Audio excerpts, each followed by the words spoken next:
आज का महत्वपूर्ण जीएस के कुछ प्रमुख पॉइंट्स हैं। जैसे ये हैं राज्य और जनजाति। किस राज्य में कौन सी जनजाति पाई जाती है? डाफर जनजाति केरल में पाई जाती है, मोपला भी केरल में, गद्दी और जद्दा ये दोनों हिमाचल प्रदेश में पाई जाती हैं। त्यावर मिजोरम में, पावी भी मिजोरम में, मिजो भी मिजोरम में, बैगा एमपी में, भील एमपी में। ये सारी जनजातियाँ इस तरह से पाई जाती हैं। बैगा और भील एमपी में, त्यावर पावी मिजो मिजोरम में, गद्दी और जद्दा हिमाचल में, और डाफर और मोपला केरल में। अब कुछ प्रमुख अनुच्छेद और उनमें जो प्रावधान दिए गए हैं वो हैं इस प्रकार। अनुच्छेद 324 निर्वाचन आयोग है। अनुच्छेद 315 संघ लोक सेवा आयोग है। अनुच्छेद 243 के 8 राज्य निर्वाचन आयोग है। अनुच्छेद 326 वयस्क मताधिकार के लिए है। अनुच्छेद 330 लोकसभा में एससी एंड एसटी आरक्षण है। अनुच्छेद 350 का प्राथमिक शिक्षा है, मातृभाषा में दी जाती है। अनुच्छेद 133 एससी में सिविल मामलों में अपील दायर की जा सकती है, जो सुप्रीम कोर्ट में मतलब सिविल मामलों में अपील दायर की जा सकती है अनुच्छेद 133 के तहत। अनुच्छेद 19 एक सड़क पर व्यापार का अधिकार है। अनुच्छेद 123 123 राष्ट्रपति द्वारा अध्यादेश है। अनुच्छेद 213 राज्यपाल द्वारा अध्यादेश है। अनुच्छेद 143 एंड 138 राष्ट्रपति द्वारा एसटी से सलाह है। अब ये है कुछ प्रमुख समितियां और उनके प्रावधान। तो जैसे कि ये है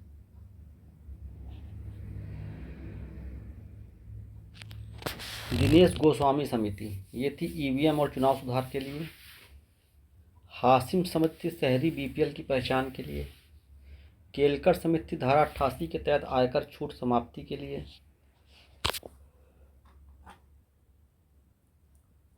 और तारकुंडे समिति चुनाव सुधार के लिए। तो दिनेश गोस्वामी समिति ईवीएम और चुनाव सुधार, और तारकुंडे समिति भी चुनाव सुधार के लिए है। हासिम समिति है शहरी बीपीएल की पहचान, और केलकर समिति धारा 88 के तहत आयकर छूट में समाप्ति। अब एक होता है इसमें अंतर्राज्यीय परिषद, बहुत इंपॉर्टेंट है। ये अनुच्छेद 263 के तहत आता है, अंतर्राज्यीय परिषद। इसमें सबसे खास बात क्या है कि इसके अध्यक्ष पीएम होते हैं। कई बार अध्यक्ष राष्ट्रपति होता है, लेकिन अंतर्राज्यीय परिषद के अध्यक्ष पीएम होते हैं। इसका गठन राष्ट्रपति द्वारा किया जाता है, संसद द्वारा नहीं किया जाता है। गठन राष्ट्रपति करेंगे इसका अंतर्राज्यीय परिषद का, लेकिन इसके अध्यक्ष पीएम होंगे। अब ये देखिए इंपॉर्टेंट है, अनुच्छेद 21 के अंतर्गत प्रमुख अधिकार कौन कौन से हैं? विदेश जाने का अधिकार, जैसे मेनका गांधी वर्सेस भारत संघ में था, ये अनुच्छेद 21 के अंतर्गत आता है। आश्रय का अधिकार, चमेली सिंह वर्सेस यूपी में। निःशुल्क खाद्य सामग्री पाना, पीयूष सिंह वर्सेस भारत संघ में। ये अनुच्छेद 21 के अंतर्गत प्रमुख अधिकार हैं।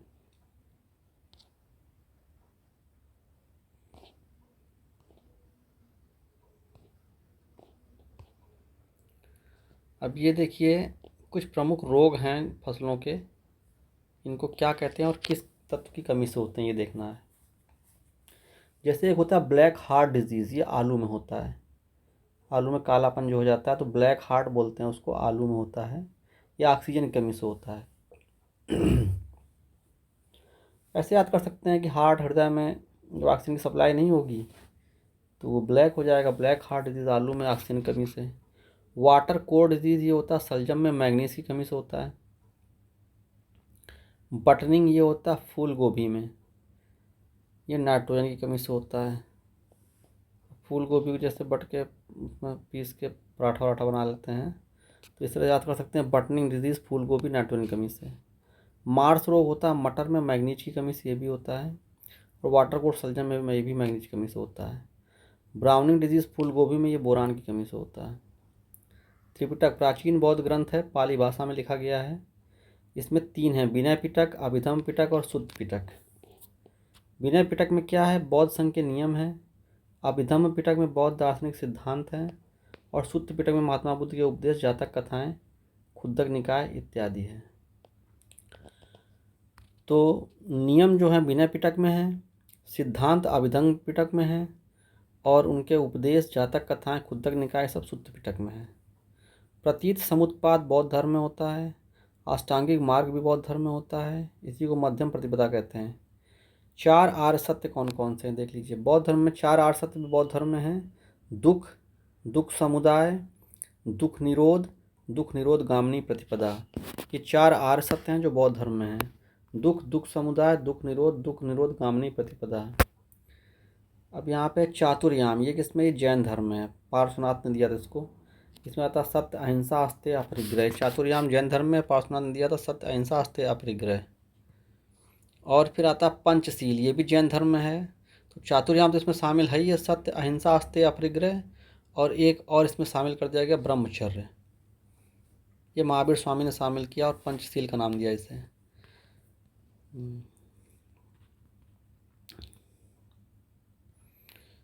त्रिरत्न है जैन धर्म में। इसमें बोलते हैं सम्यक ज्ञान, सम्यक श्रद्धा, सम्यक आचरण। जैन धर्म के त्रिरत्न को बोलते हैं सम्यक ज्ञान, सम्यक श्रद्धा, सम्यक आचरण। स्यादवाद, इसको अनेकांतवाद या सप्तभंगिनी बोलते हैं, ये भी जैन धर्म का भाग है। जैन धर्म में आता है स्यादवाद। अब कुछ कंपैरिजन कर लेते हैं।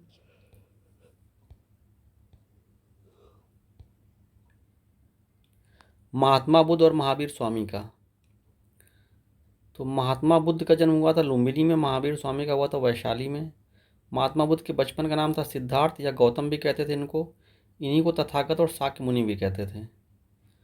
और महावीर स्वामी को वर्धमान कहते थे और निगंडनाथ पुत्र भी कहते थे। महात्मा बुद्ध पिता सशुद्धोधन, माता महामाया। महावीर स्वामी पिता सिद्धार्थ, माता त्रिशला। महात्मा बुद्ध पत्नी यशोधरा, महावीर स्वामी पत्नी यशोदा। महात्मा बुद्ध को ज्ञान प्राप्त हुआ था उर्वेला में बोध गया निरंजना नदी पर, और महावीर स्वामी को प्राप्त हुआ था जुम्भिक ग्राम रिजुपालका नदी पावापुरी में। महात्मा बुद्ध को ज्ञान प्राप्त हुआ था उर्वेला में बोध गया में निरंजना नदी पर, और महावीर स्वामी को प्राप्त हुआ था ज्ञान जुम्भिक ग्राम में रिजुपालिका नदी पर। महात्मा बुद्ध का जो ये है देह त्याग किया था उन्होंने कुशीनगर में, इनको मोक्ष प्राप्त हुआ था, निर्वाण प्राप्त हुआ था कह सकते हैं, और महावीर स्वामी को पावापुरी में। अब कुछ प्रमुख जैन संगीतियाँ इनको देख लेते हैं। 2 ही प्रमुख जैन संगीतियाँ हुई हैं, एक 313 BC में हुई है, तो दूसरी जाकर के हुई है 513 AD पे। एक हुई 313 BC में और दूसरी 513 AD पे। जो 313 BC में हुई है उसके अध्यक्ष हैं स्थूलभद्र, श्वेतांबर। इन्होंने श्वेतांबर जो है श्वेतांबर मत को प्रमोट किया था स्थूलभद्र ने। 313 BC में जैन संगीत हुई थी पहली, ये हुई थी पाटलिपुत्र में, और 513 AD में दूसरी हुई थी, ये हुई थी देवर्षि क्षमा श्रवण की अध्यक्षता में वल्लभी में।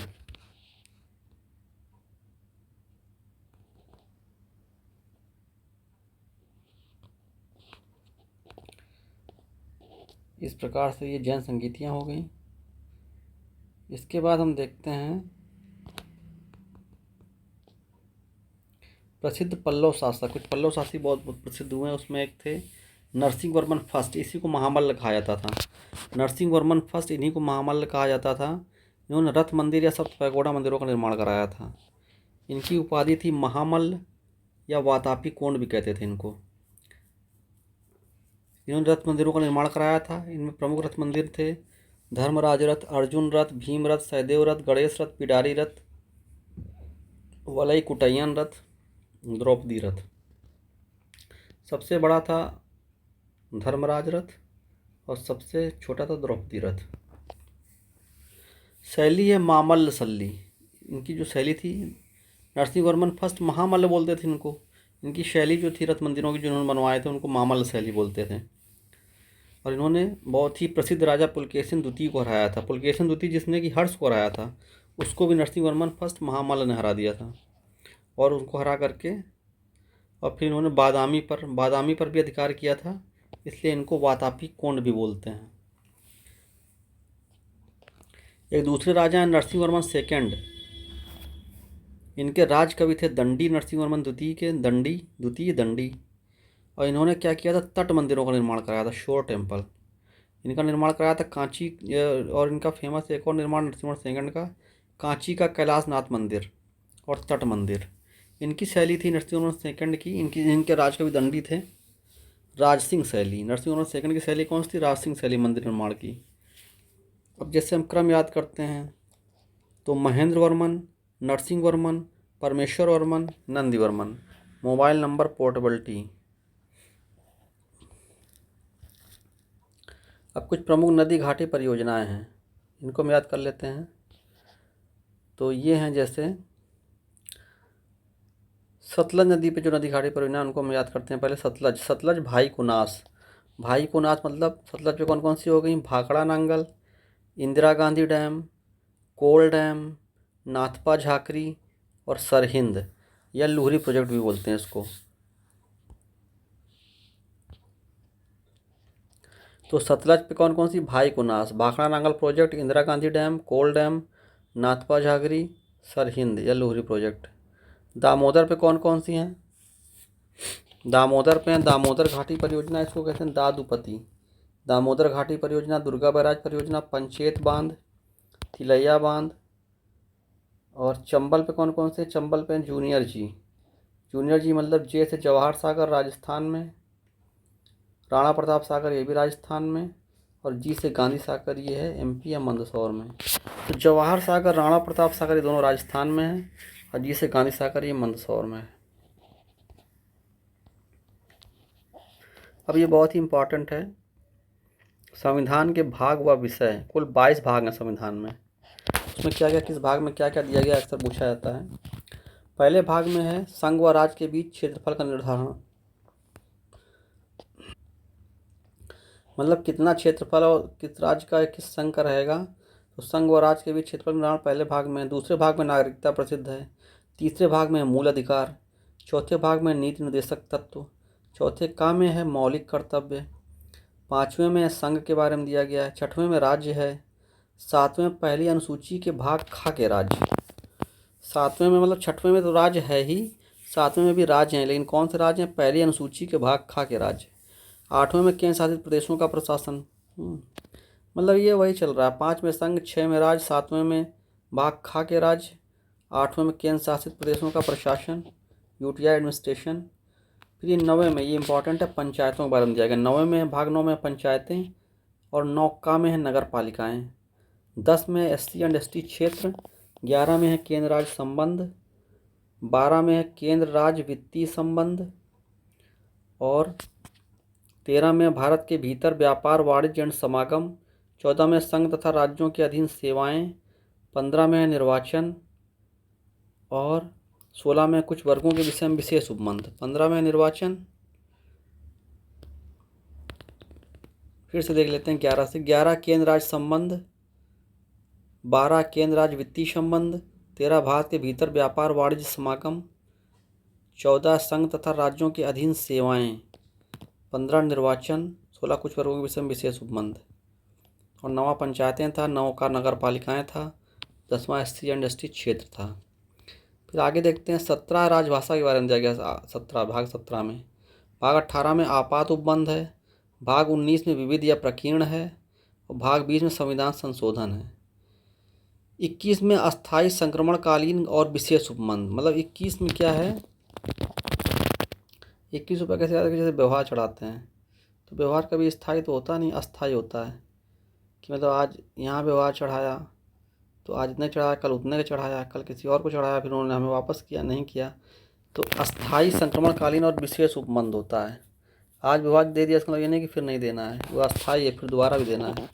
तो 21 में अस्थायी संक्रमणकालीन और विशेष उपबंध। संक्रमणकालीन इसलिए कि हमने उनको दिया तो वो भी हमको देंगे, हमने उनको दिया तो वो किसी और को देंगे, संक्रमण हो फैल रहा व्यवहार का। तो 21 व्यवहार का संक्रमण मतलब अस्थायी संक्रमणकालीन और विशेष उपबंध। विशेष लोगों को ही व्यवहार दिया जाता है, तो अस्थायी संक्रमणकालीन और विशेष उपबंध। 22 में क्या है, संक्षिप्त नाम, प्रारंभ, हिंदी में प्राकृतिक पाठ एवं निरसन। मतलब कैच 22 सिचुएशन। संक्षिप्त नाम दे दिया, आदमी कन्फ्यूज़ है, तो कैच 22 सिचुएशन हो गई। संक्षिप्त नाम होता है, इसमें प्रारंभ होता है, प्रारंभ तो है, अंत कहाँ पता नहीं। हिंदी में प्राकृतिक पाठ एवं निरसन, ये सब 22 में आ जाते हैं।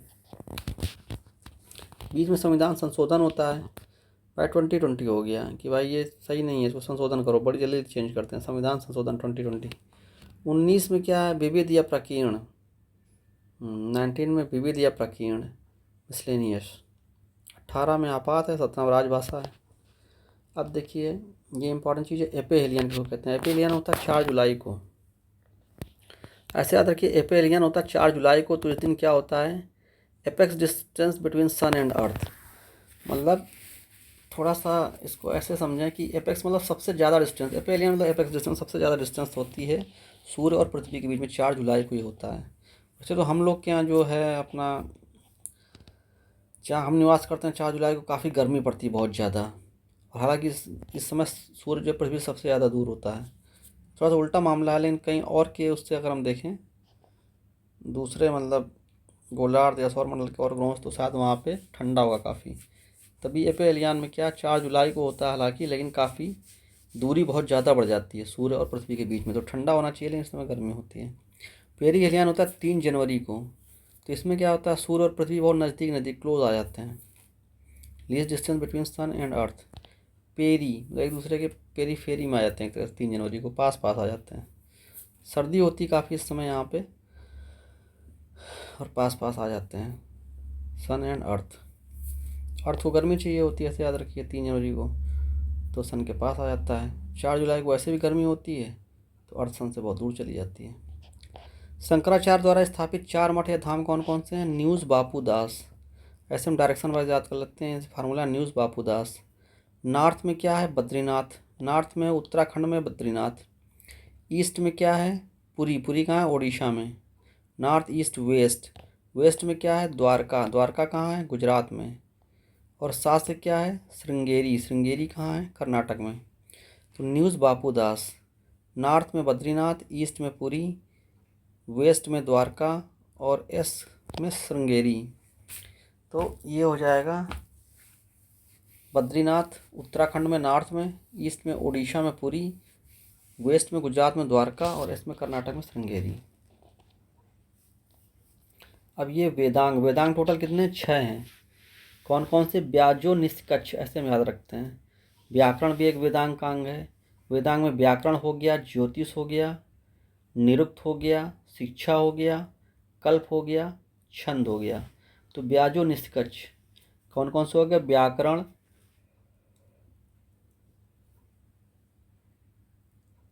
ज्योतिष और निष्कच्छ, निरुक्त, शिक्षा, कल्प और छंद। अब एक ये इंपॉर्टेंट चीज़ है, पंचायती राज समितियाँ जो थी उनका कालक्रम कई बार पूछ देते हैं, तो इसको हम याद कर सकते हैं। फार्मूला है एक, बलवंत राय मेहता समिति, अशोक मेहता समिति, GKV राव समिति, LM सिंघवी समिति और PK थुंगन समिति। बैग LP, बैग बैग है उसको लफ्ज़ से ले लेते हैं लोग, तो बैग LP कैसे से कह सकते हैं हम, तो बैग LP ये एक फार्मूला है, इससे याद कर पंचायती राज समितियों का कालक्रम याद कर सकते हैं।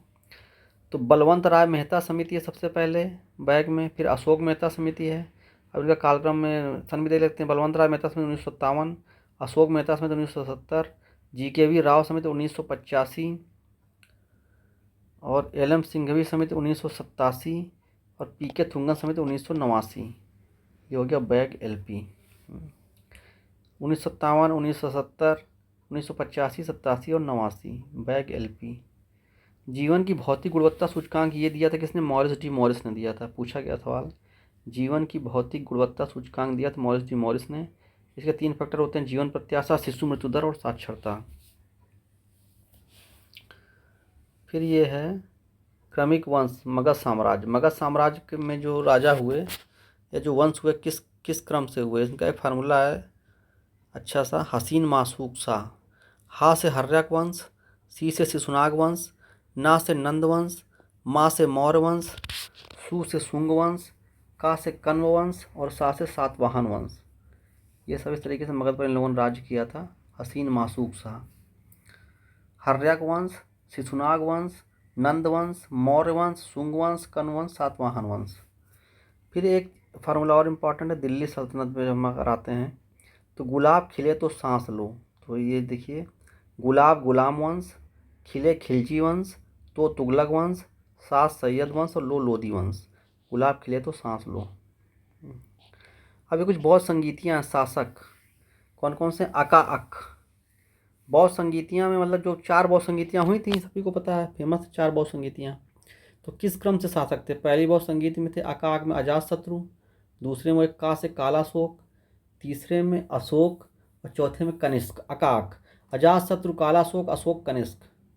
और इनके अध्यक्ष कौन कौन थे चारों के? मसामोह, महाकश्यप, साबकमीर, मोगलीपुत्र तिस और वसुमित्र। वसुमित्र और अश्वघोष, अश्वघोष के उपाध्यक्ष थे।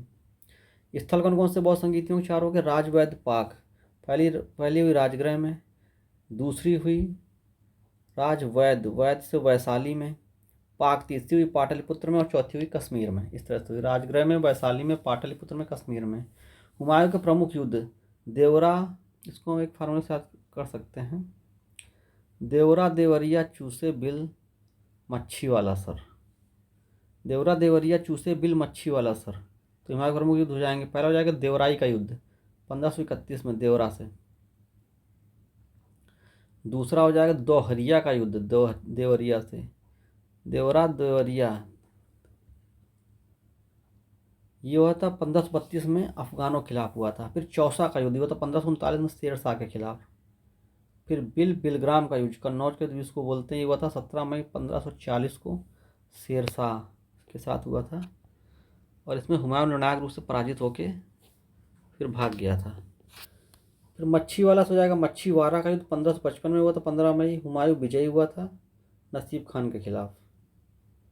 और फिर सरहिंद का युद्ध, ये लास्ट हुआ था 1555 में 22 जून को, हुमायूं विजयी हुआ था सिकंदर सूर के खिलाफ। और इस प्रकार से मुगलों की सत्ता फिर से दिल्ली में स्थापित हो गई थी।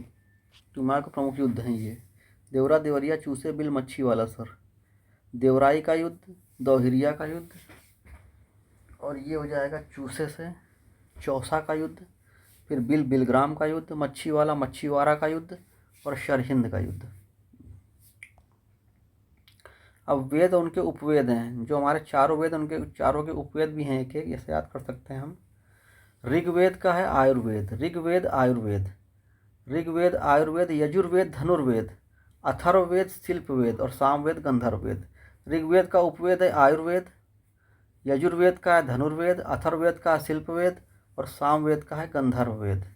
वेद एंड ब्राह्मण ग्रंथ, वेद और ब्राह्मण ग्रंथ कौन से हैं?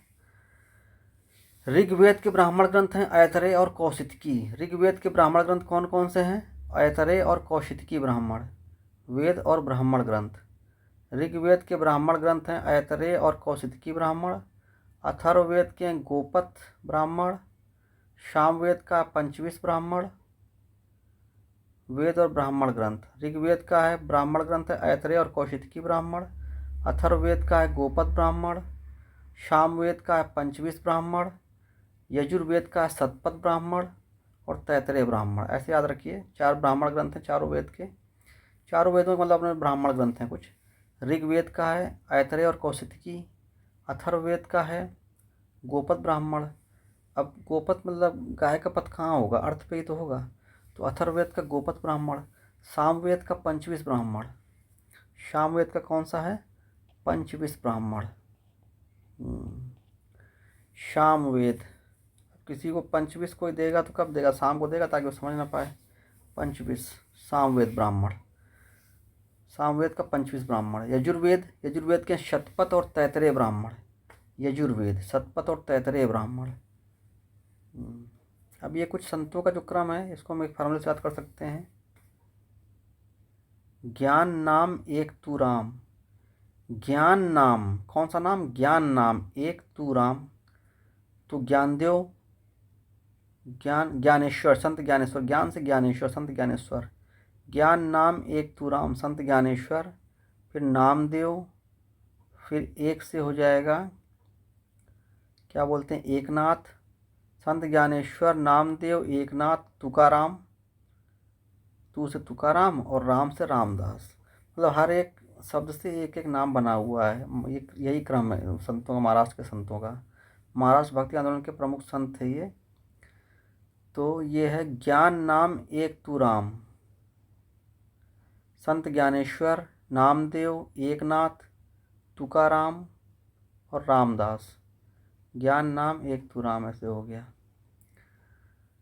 नामदेव पहले डाकू थे। नामदेव का बहुत नाम था, एक डाकू के रूप, पहले डाकू हुआ करते थे नामदेव। नामदेव और संत रैदास की रचनाएं आदि ग्रंथ में संकलित हैं। किसकी रचना संकलित है आदि ग्रंथ में? नामदेव और संत रैदास की। भारत में यूरोपीय कंपनियों का आगमन का क्रम है, ये हम याद कर सकते हैं। PDADF, पहले पुर्तगाली आए, फिर डच आए, फिर अंग्रेज आए, फिर डेनिश आए और फिर फ्रांसीसी आए। तो पुर्तगाली,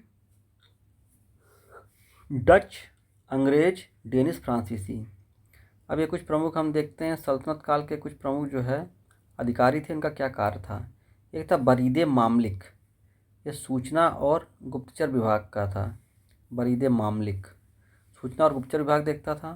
दीवान रियासत, व्यापारियों से संबंधित मापतौल और मापतौल के काम देखता था। ये व्यापारियों से संबंधित था, मापतौल काम देखता। दीवान रियासत। मुतसिब था, नैतिक शिष्टाचार देखता था। और दीवान अमीर कोही, कृषि विभाग देखता था। इस तरह देखते थे। अब कुछ प्रमुख इमारतें, उनके निर्माता कौन थे ये देख लेते हैं।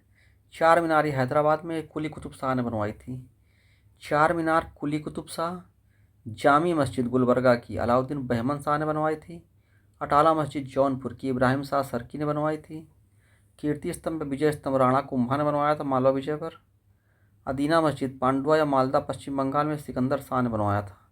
अदीना मस्जिद पांडुआ या मालदा की है, पश्चिम बंगाल में सिकंदर शाह ने बनवाई थी।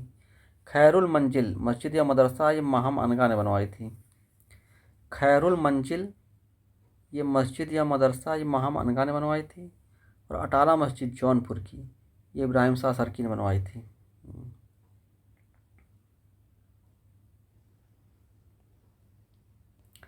डॉक्ट्रिन ऑफ लैप्स के तहत जो भी राज्यों का विलय हुआ था अंग्रेजों के समय, डॉक्ट्रिन ऑफ लैप्स के तहत उनका क्रम क्या था, तो इसको हम ऐसे याद रख सकते हैं। सब ऊर्जा, सब ऊर्जा। तो इस तरीके से डॉक्ट्रिन ऑफ लैप्स के तहत राज्यों के विलय का क्रम है ये।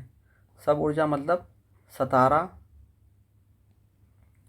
फिर बघाट, फिर उदयपुर और फिर झांसी।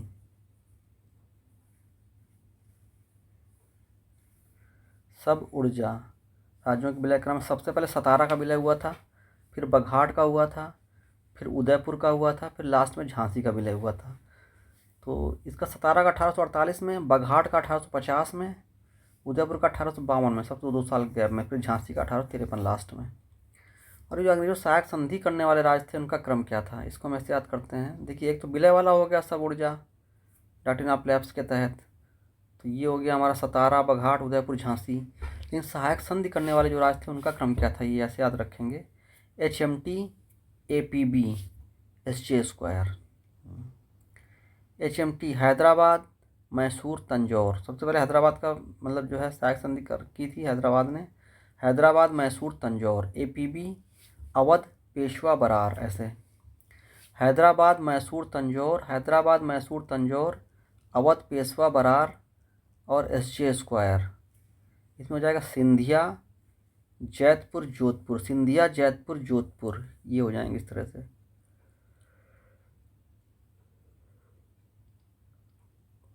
HMT हैदराबाद, मैसूर, तंजौर। APB अवध, पेशवा, बरार और SJ² सिंधिया, जैतपुर, जोधपुर। इस तरीके से विलय हुआ। सबसे पहले हैदराबाद का विलय हुआ था 1798 में, मैसूर 1799, तंजौर 1799। ये सहायक संधि वाले राज्य हैं। हैदराबाद 1798, मैसूर 1799, तंजौर 99, अवध 1801, पेशवा 1801, बरार 1803, सिंधिया 1804, जैतपुर, जोधपुर 1805। इस तरह से हुआ था। अब ये जैसे एक है इजराइल से सीमा बनाने वाले देश, बहुत इंपॉर्टेंट क्वेश्चन है, कई बार पूछा गया है। तो इजराइल से सीमा बनाने वाले देशों को हम एक फार्मूला भी छोटा सा बना सकते हैं प्यारा सा। ई लेजा मिस्रिया, ई लेजा, इजराइल मतलब इसे, लेजा मिस्रिया। तो लेबनान, जॉर्डन, मिस्र, सीरिया। लेबनान, जॉर्डन, मिस्र और सीरिया, 4 देशों की सीमाएं मिलती हैं इजराइल से। लेबनान, जॉर्डन, मिस्र और सीरिया, 4 देशों की सीमा मिलती है इजराइल से। लेबनान, जॉर्डन, मिस्र और सीरिया। अब ये कुछ प्रमुख डेल्टा हैं, कई बार पूछा था, कन्फ्यूजन आता लोगों को, लेकिन इसको याद रखिएगा। डेल्टा और आकार, मिसिसिपी जो नदी है उसका डेल्टा होता है पक्षी के आकार का, मिसिसिपी पक्षी, मिसिसिपी पक्षी। और नील नदी के डेल्टा का आकार चापाकार। नील नदी इतना बड़ी बड़ी है ना, सब बहुत ज़्यादा बड़ी है, तो देखिए चाप देती है सबको, चापा चापा मार देती है। मिसिसिपी पक्षी के आकार का डेल्टा बनाती है और नील नदी चापाकार डेल्टा बनाती है। भारतीय मौसम मुख्यालयों की स्थापना का क्रम क्या है? सबसे पहले मौसम मुख्यालय हुआ कोलकाता में, फिर शिमला में, फिर पुणे में, फिर दिल्ली में। कोलकाता, शिमला, पुणे और दिल्ली, इस तरीके से भारतीय मौसम के मुख्यालयों की स्थापना हुई है। कोलकाता, शिमला, पुणे और दिल्ली। अब ये कुछ प्रमुख मरुस्थल किस देश में, बहुत इंपॉर्टेंट है, ये भी याद करना जरूरी है। सोनोरन मरुस्थल है यूएसए में, मोजावे भी है यूएसए में, सिजुआजुआन ये भी यूएसए में है, कोलोराडो पठार ये भी यूएसए में है। फिर से देखते हैं एक बार, सोनोरन, मोजावे, सिजुआजुआन, कोलोराडो, ये सब कहाँ पे हैं? यूएसए में। सोनोरन मरुस्थल यूएसए, मोजावे मरुस्थल यूएसए, सिजुआजुआन यूएसए, कोलोराडो पठार यूएसए। अब पेंटागोनिया का मरुस्थल ये कहाँ पे है? ये अर्जेंटीना में, दक्षिण अमेरिका में।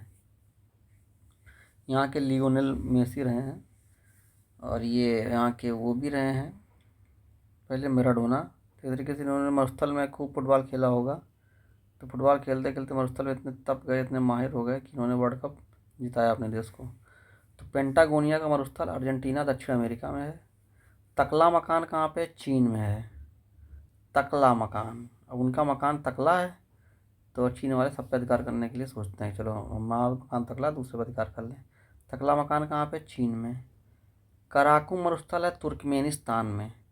कराकुम, तलातुम, ये सब लगता है जैसे कुछ मतलब अरबी फारसी टाइप की भाषा है। तो कराकुम तुर्कमेनिस्तान में है।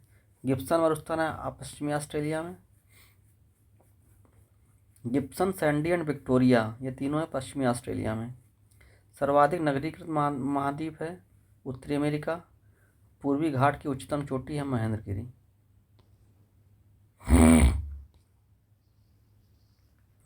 पूर्वी घाट की उच्चतम चोटी कौन सी है? महेंद्रगिरी है।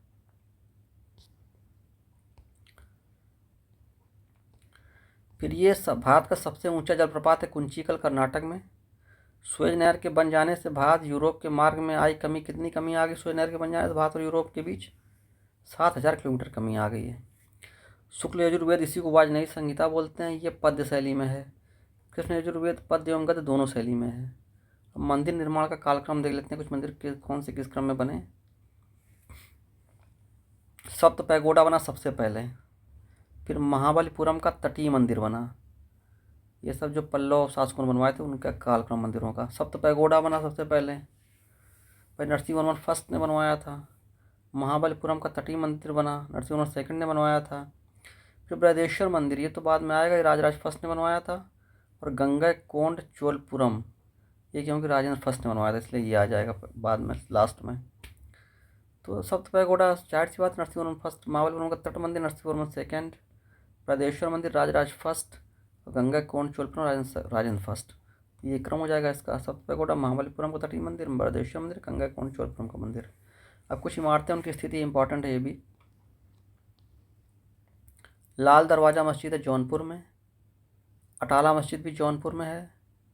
दाखिल दरवाज़ा है गौड़ बंगाल में। अदीना मस्जिद है पश्चिम बंगाल, पांडुआ या मालदा में। और 3 दरवाज़ा है अहमदाबाद, गुजरात में। 3 दरवाज़ा कहाँ पे? अहमदाबाद, गुजरात में।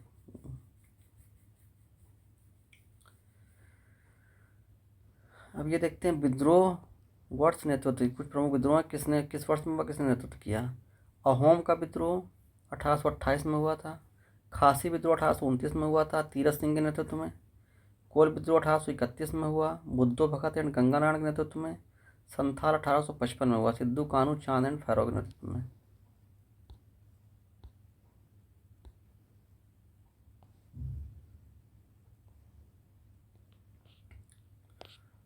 अब ये कुछ प्रमुख रचनाएं हैं, इनके रचनाकार हैं, ये देख लेते हैं जरा।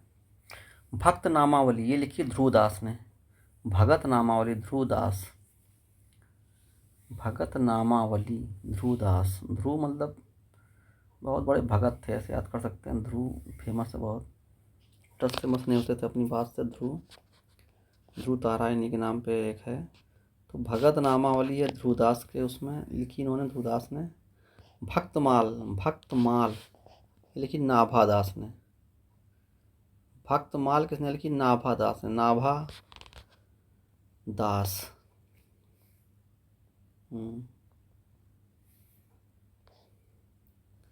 भक्त ऐसे भक्त जो होते हैं ना, जो बड़े पुजारी होते हैं, ज़्यादातर मोटे ताजे होते हैं, तो उनकी नाभि जो है ना, नाभि निकल आती, नाभि मोटी हो जाती है, तो भक्तमाल। मंदिर का मतलब जो है वो लोग जो प्रसादा चढ़ाया जाता है, काफ़ी सब खाते पीते रहते हैं अपना, मतलब तो बढ़िया उनकी तोंद निकल आती है, नाभि। तो भक्तमाल नाभादास। चित्रावली के रचयिता है उस्मान। नाम से लगता है चित्रावली कोई बहुत ही हिंदू नाम, लेकिन इसका रचयिता है मुस्लिम उस्मान। भगत नामावली ध्रुवदास, भक्तमाल नाभादास, चित्रावली उस्मान।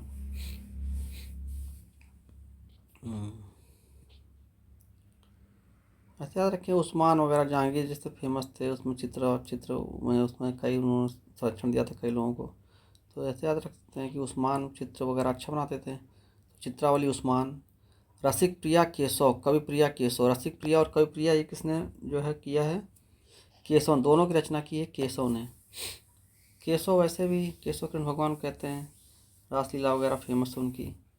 तो प्रिया उनकी मतलब इतनी गोपिकाएँ थी, तो जो भी प्रिया है, रसिक प्रिया हो चाहे कवि प्रिया हो, दोनों केशव ने लिखी हैं। रामचंद्रिका भी केशव ने लिखी है। रामचंद्रिका, कृष्ण और राम एक ही हैं, अलग अलग अवतार लिए अलग समय पे, तो रामचंद्रिका भी केशव ने लिखी है। चित्रा रविन्द्रनाथ टैगोर ने लिखी। रविन्द्रनाथ टैगोर तो फेमस पेंटर रहे ही हैं, तो चित्र वगैरह के माहिर रहे हैं चित्रा रविन्द्रनाथ टैगोर। हम देखते हैं शिक्षा आयोगों का कालक्रम। कुछ प्रमुख शिक्षा आयोग हैं, उनका कालक्रम इस प्रकार है। वुड्स डिस्पैच 1854, हंटर आयोग 1882, सैडलर आयोग 1917 और सार्जेंट आयोग 1944। ये सीरियल से भी हैं। वुड्स डिस्पैच सभी को पता 1854 में आया था।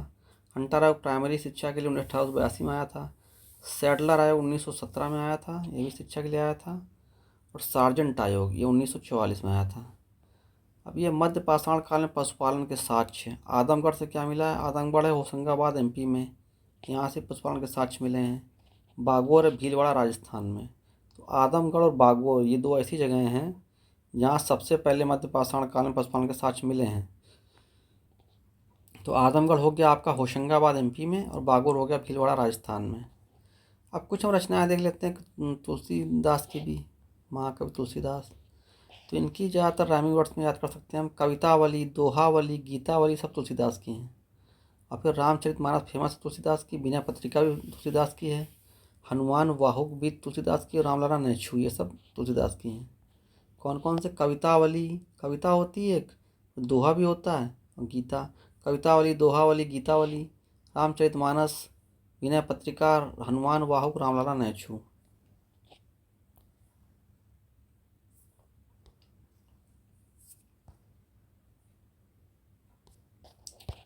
फिर ये है बहुत ही इंपॉर्टेंट है, ये भी कई बार पूछ दिया था सीरियल में क्रम लगाने के लिए।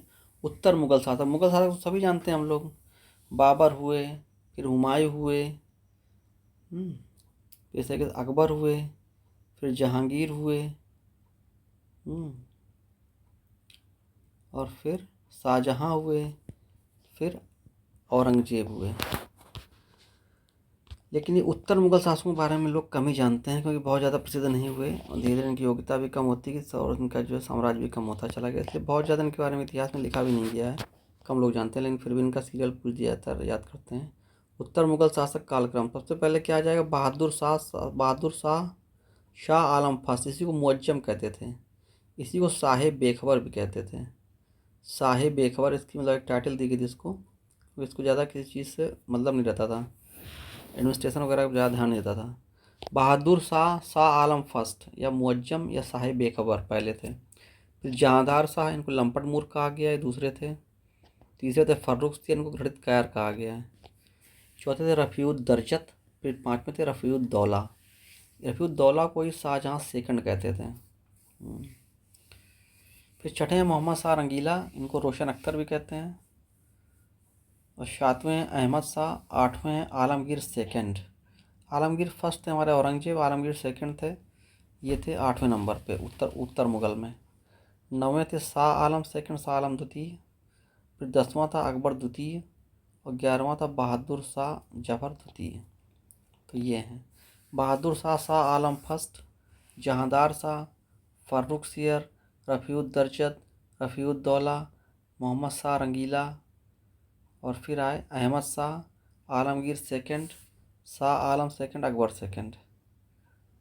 देखिए बहादुर शाह, शाह आलम फर्स्ट मुअज्जम, फिर जहांदार शाह, फिर फर्रुख सियर, फिर रफ़ीउद्दौला, फिर रफ़ीउद्दौला, फिर मोहम्मद शाह रंगीला। ये तो 6 हो गए।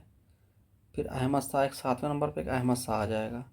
फिर देखिए 8, 9, 10 इसमें सब सेकंड है। Alamgir second, Shah Alam second, Akbar second. फिर 11 पे बहादुर शाह जफर सेकंड, ये भी सेकंड है। 8, 9, 10, 11 ये सब 2 बार मतलब नाम दूसरे नंबर पे जो आए हैं। तो 8 पे आलमगीर द्वितीय, 9 पे शाह आलम द्वितीय, 10 पे अकबर द्वितीय, 11 पे बहादुर शाह जफर द्वितीय। और ये हो गए। फिर 1, 2, 3 में बहादुर शाह, जानदार शाह, फर्रुख सियर। और 4, 5, 6 में हो जाएगा रफ़ीउद्दर्जत, रफ़ीउद्दौला, मोहम्मद शाह रंगीला।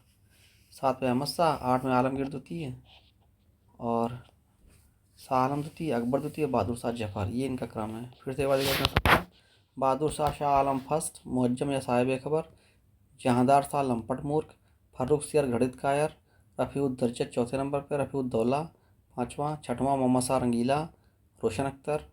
रफ़ीउद्दौला को भी शाहजहाँ सेकंड भी कहते हैं, 5वें नंबर पर जो था। 6वां मोहम्मद शाह रंगीला, रोशन Akhtar. 7वां Ahmad Shah, 8वां Alamgir second, 9वां Shah Alam second, 10वां Akbar second, 11वां Bahadur Shah Zafar second. महत्वपूर्ण कुछ और हैं, जैसे इसमें जो क्रम में ही भूल लिया गया था कई बार, जहांदार शाह पहले आ जाएगा जो सेकंड नंबर पे था। फिर मोहम्मद शाह रंगीला तो काफ़ी पीछे है, 6 नंबर पे। 7वें पे है अहमद शाह।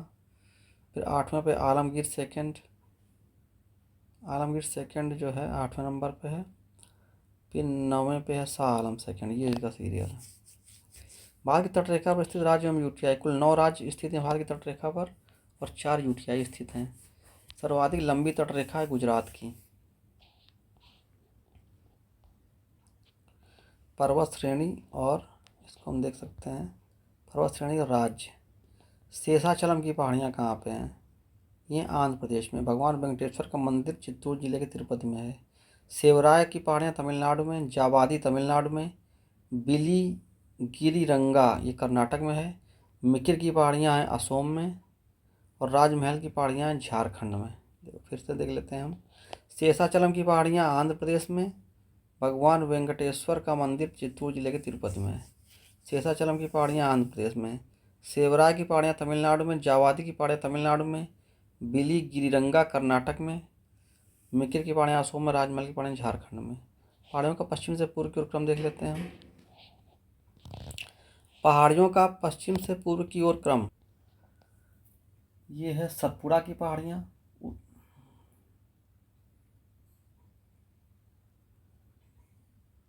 फिर है महादेव की पहाड़ियाँ, फिर है मैकाल की पहाड़ियाँ, फिर है छोटा नागपुर की पहाड़ियाँ। तो सबसे जो है पश्चिम में सतपुड़ा, फिर है महादेव, फिर है मैकाल और फिर छोटा नागपुर। इस तरह से पश्चिम से पूर्व है सतपुड़ा, महादेव, मैकाल, छोटा नागपुर। और उत्तर से दक्षिण का क्रम क्या है? सबसे उत्तर में विंध्य, फिर है नर्मदा। विंध्य मतलब नर्मदा नदी है, नर्मदा नदी पड़ती है विंध्य और सतपुड़ा के बीच में। सबसे उत्तर में है विंध्य, सबसे दक्षिण में अजंता, बीच में सतपुड़ा। तो विंध्य, सतपुड़ा, अजंता। तो विंध्य और सतपुड़ा के बीच में नर्मदा नदी है और सतपुड़ा और अजंता के बीच में तापी नदी है। इस तरह से है। तो पश्चिम से पूर्व सतपुड़ा, महादेव, मैकाल, छोटा नागपुर। उत्तर से दक्षिण विंध्य, सतपुड़ा, अजंता। विंध्य सतपुड़ा के बीच में नर्मदा नदी, सतपुड़ा अजंता के बीच में तापी नदी। इम्फाल बेसिन, ये सरोवरी मैदान है एक तरह का। इम्फाल बेसिन कैसा सरोवरी मैदान? मृत नदी कौन है? यमुना को मृत नदी बोला जाता है। और जैविक आपदा किसको बोलते हैं? यमुना या दामोदर। फिर ये देखते हैं दक्षिण भारत की रियासतें और शासक। दक्षिण भारत की उसमें रियासतें कौन थी, शासक कौन था? शासक जैसे हैं रामचंद्र देव और शंकर देव। देवगिर रियासत है यादव वंश, यादव राजवंश था दक्षिण भारत में एक, उसकी रियासत थी देवगिरी और शासक थे रामचंद्र देव और शंकर देव। काकतीय राजवंश की राजधानी थी वारंगल और शासक थे प्रताप रुद्र देव। मलिक काफूर को कोहिनूर हीरा इन्होंने दिया था प्रताप रुद्र देव ने, जो कि काकतीय के थे वारंगल के। होयसल राजवंश था, इनकी राजधानी थी, रियासत थी द्वार समुद्र और इनके राजा थे वीर बल्लाल। एक थी पांड राजवंश था, ये मदुरै में था, इनके थे वीर पांड एंड सुंदर पांड। ऐसी बात कर सकते हैं रामचंद्र देव एंड शंकर देव देवगिरी यादव राजवंश। प्रताप रुद्र देव सेकंड, मलिक काफूर को हीरा दिया इन्होंने, वारंगल तेलंगाना काकतीय, वीर बल्लाल द्वार समुद्र होयसल, वीर पांड सुंदर पांड मदुरै पांड, यादव देवगिरी रामचंद्र देव एंड शंकर देव। काकतीय वारंगल तेलंगाना में था, प्रताप रुद्र देव सेकंड। होयसल द्वार समुद्र वीर बल्लाल, पांड मदुरा वीर पांड सुंदर पांड। चौथ क्या था, मुगलई प्रांतों से लिया था, तो जो मतलब मुगलों के प्रांत थे। यह सुरक्षा के लिए मराठों के राजस्व के दावे थे। जो मुगलों के मतलब अधीन जो प्रांत थे आसपास के, उनसे जो मराठे एक कर वसूल करते, उसको चौथ कहा जाता था। और ये कहते थे कि आप हमें चौथ दो, हम तुम्हारे जो है सुरक्षा करेंगे। समृद्धि की सीमा लिमिट्स टू ग्रोथ, ये लिखी क्लब ऑफ रोम। ये कहाँ पे डिसाइड हुआ था, क्लब ऑफ रोम से रिलेटेड है। समृद्धि की सीमा limits to growth, Club of Rome. अब देखिए विद्रोह स्थल और नेतृत्व।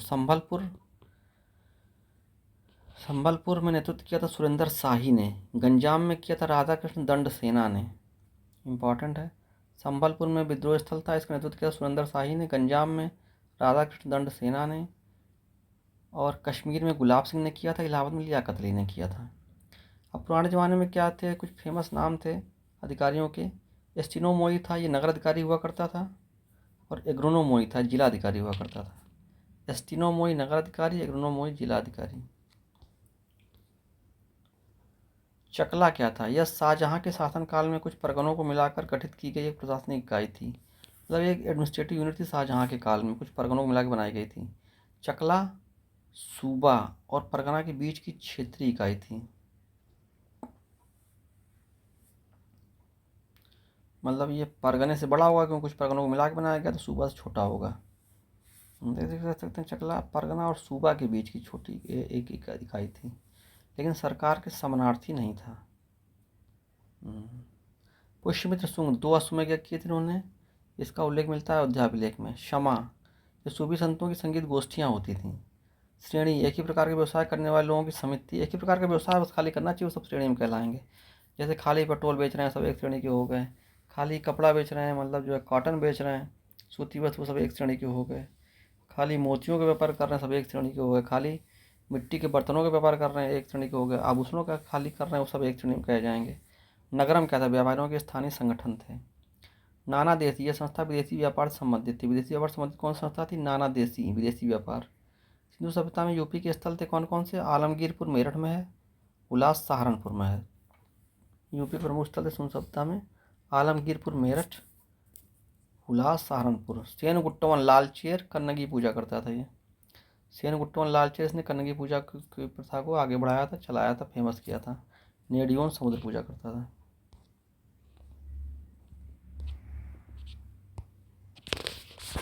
अब जैसे कि ये है समुद्रगुप्तकालीन दक्षिण भारतीय राज्य एवं उनके नरेश, ये देख लेते हैं। ये समुद्रगुप्त के समय में थे। कुस्तलपुर एक राज था, इसके नरेश थे, राजा थे धनंजय। कुस्तलपुर धनंजय। अवमुक्त नीलराज, अवमुक्त के थे नीलराज। पालक्का के थे उग्रसेन और कांची का था विष्णुगोप। कुस्तलपुर धनंजय, अवमुक्त नीलराज, पालक्का उग्रसेन, कांची विष्णुगोप। दक्षिण भारत के राजवंश एक और हम देखते हैं। राजवंश, राजचिन्ह, राजधानी। राजवंश है जैसे चेर, इसकी राजचिन्ह क्या है, धनुष। चेर राजवंश का राजचिन्ह है धनुष और इसकी राजधानी थी वांची या करूर, केरल में। चोल राजवंश का राजचिन्ह है ब्याग या बाघ और इसकी राजधानी उरयूर, तमिलनाडु में। पांड राजवंश का राजचिन्ह है मत्स्य और इसकी राजधानी है मदुरै या तमिलनाडु में। ठीक है, तो चेर राजवंश का धनुष है वांची या करूर में, केरल। चोल का बाघ है उरयूर, उत्तरी तमिलनाडु। पांड का मत्स्य राजचिन्ह है मदुरै, दक्षिण तमिलनाडु, राजधानी इसकी। चेर बंदरगाह, कुछ फेमस चेर बंदरगाह थे कौन कौन से थे? पोन्नानी, करूर, मुजिरस, नेलसुंडा बंदर। कुछ प्रमुख चेर बंदरगाह कौन कौन से थे? पोन्नानी था, करूर था, मुजिरस था, नेलसुंडा था, बंदर था।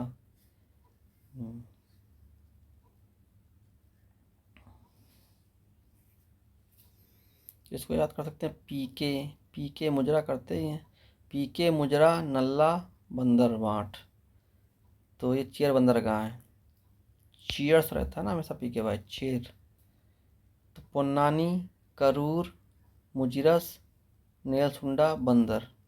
चोल बंदरगाह में क्या आ जाएंगे? अरिकामेडु, पुहारी, कावेरी पट्टनम। चोल बंदरगाह थे हमारे, अरिकामेडु था एक, पुहारी कावेरी पट्टनम था एक। पांड बंदरगाह मोतियों हेतु प्रसिद्ध था, कोल्ची कोरिकाय। मोतियों हेतु फेमस था पांड बंदरगाह, कोल्ची इसके जो है मोतियों हेतु प्रसिद्ध था, कोल्ची कोरिकाय जगह का नाम था। भूमि मापन हेतु माय वेली का यूज किया जाता था चोल काल में।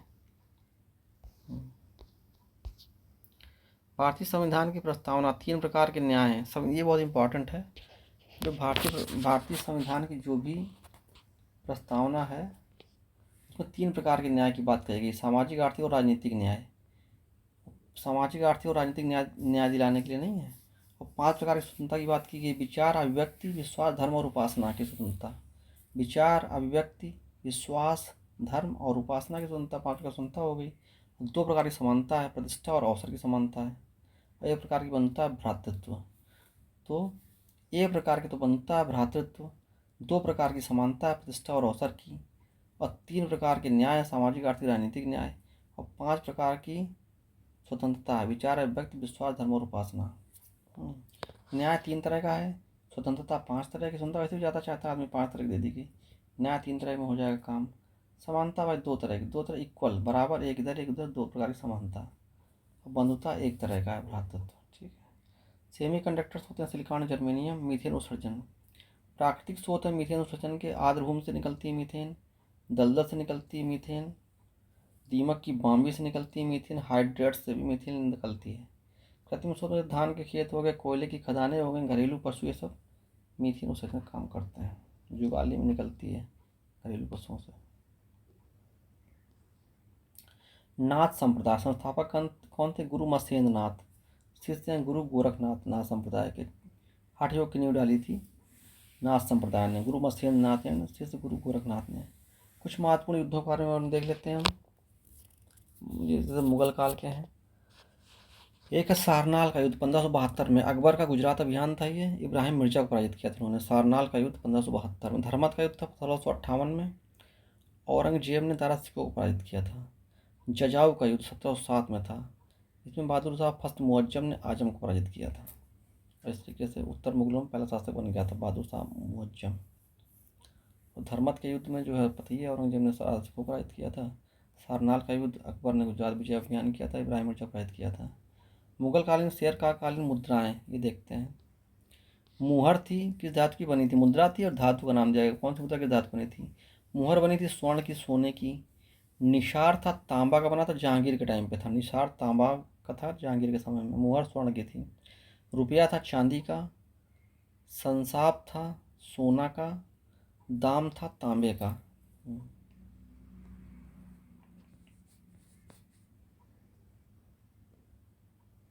बड़े शिकारों की भूमि किसको कहते हैं? उष्णकटिबंधीय सवाना प्रदेश को। बड़े शिकारों की भूमि कहलाती है उष्णकटिबंधीय सवाना प्रदेश। धुआं, स्मॉग, नाइट्रोजन तथा सल्फर के ऑक्साइड होते हैं इसमें, NO2 SO2 वगैरह। अब ये इंपॉर्टेंट है काफ़ी। वनस्पति प्रकार, क्षेत्र।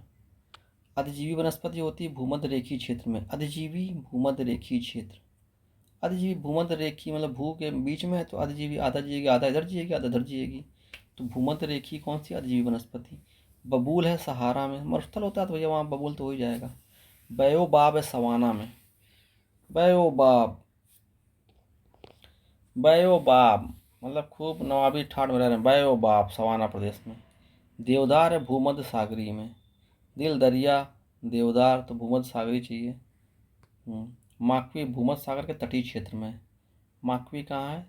भूमध्य सागर, मेडिटेरेनियन माकवी भूमध्य सागर के तटीय क्षेत्र में। फिम्बस है दक्षिण अफ्रीका में वनस्पति पाई जाती है, फिम्बस साउथ अफ्रीका में। चैपरेल पाई जाती है कैलिफोर्निया में, चैपरेल सब वहाँ वो चपल है कैलिफोर्निया में। मैटोरेल है चिली में, मैटोरेल चिली। चिली जब होती है ना, वो जब चिल हो जाती है ठंड, लगता है मैट पे पैर रखे ने, और जो है रेल में भी जाता है आदमी तो वो नीचे ठंडा लगता है, सोचता है मैट हो तो मैट पे मतलब जो है पैर रखे, तो मैटोरेल हो गया चिली। कंपास हो गया ब्राज़ील में, लानोस हो गया वेनेजुएला में। पंपास कहाँ पे, पंपास है अर्जेंटीना प्लस उरुग्वे प्लस दक्षिणी ब्राज़ील। पंपास दक्षिण अमेरिका कह सकते हैं इसको। Compass Brazil, Llanos Venezuela, pampas Argentina plus Uruguay plus दक्षिण ब्राज़ील दक्षिण अमेरिका। प्रेरीज, प्रेरीज होता है उत्तरी अमेरिका में, स्टेपीज होता है यूरेशिया में। वेट्स पाया था दक्षिण अफ्रीका में, डाउन्स ऑस्ट्रेलिया में। ये तो ये आज का हमारा बहुत ही इम्पोर्टेंट वीडियो था। ये लगभग 1 घंटा या मतलब लगभग हम कह सकते हैं कि लगभग ये 56 मिनट का वीडियो है। बहुत ही इंपॉर्टेंट मिसलेनियस में जानकारी दी गई है, कुछ बहुत ही खूबसूरत और अच्छे इंटरेस्टिंग फार्मूले के साथ में इसको याद कर सकते हैं, और कुछ चीज़ें हम सीधे भी इसको ध्यान कर सकते हैं। रिवीजन के लिए बहुत ही अच्छा है। बहुत बहुत धन्यवाद। Good night.